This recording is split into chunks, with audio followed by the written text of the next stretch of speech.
الان في احدى المستشفيات في بغداد، ولا زلنا ندفع ثمن اخطاء بعض السواق اللي يستخدمون الطريق بطريقه سيئه جدا. عندنا مثال حي، حادث مروع اللي صادف الشباب اللي نشوفهم. نريد نسالك شنو اسباب الحادث؟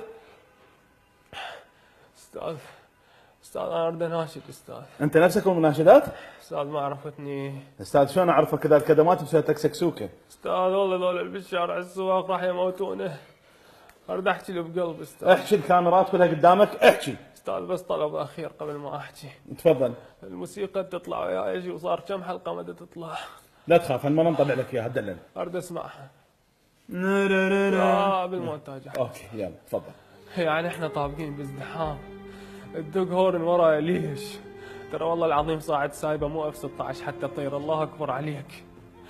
فدول عينك من السوق وتلقى ابن خالتك بالطريق، لا تقعد تسولف وياه وتخفف. ترى عالم واقفين وراك بالشارع مو بالول مال خلفك.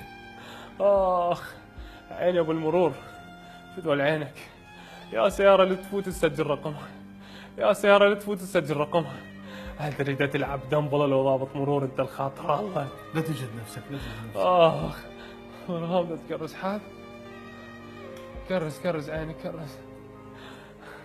اعبر تهريب من تركيا بالبحر لليونان واوصل، ولا اطب الازدحام مال جسر الجادريه الساعه ب3 الظهر. فدول عينك ابو السالفه، من السوق للسوق بتكيد وتهنبل وترفع تكرجل على الكشن. وعلي من هذا البوز اللي مسويه، ضارب بوز على الكشن مثلا لو تاخذ صور. يا اخي شكلك سايق حجله لا تخربه بالسياق. الله اكبر عليكم، الله اكبر عليكم.